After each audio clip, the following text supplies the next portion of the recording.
fing das Spielchen an Fastelavendtag in Delbrück lang noch keiner dran.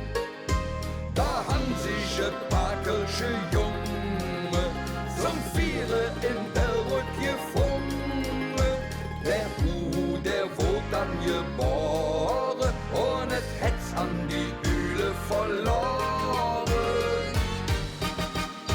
Wenn Üle über Delbrück fliegen, ja, dann wissen wir, dann geht et He vom Uhu wieder irgendwo in vier.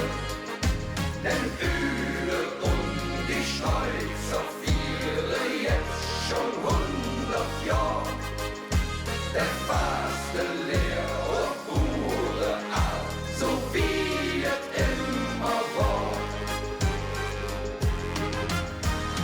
76 wohnet in der Kölsche Säle nett.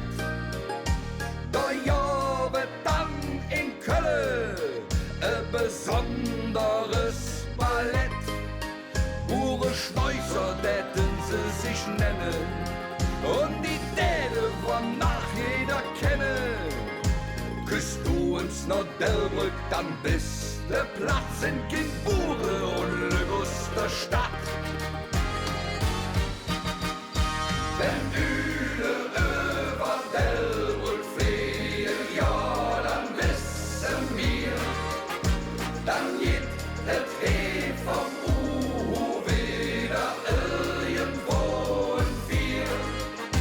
Denn Üle und die Schweizer viere jetzt schon 100 Jahre. Der faste Lehr und Ure ab, so wie es immer war.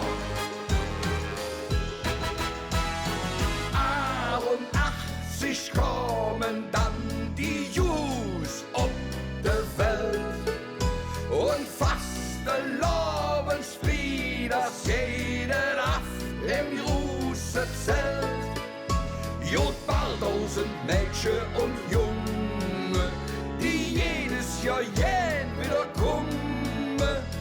Und für die ganz kleine Üle-Fans, da tanzen He und Schneuzer Pens.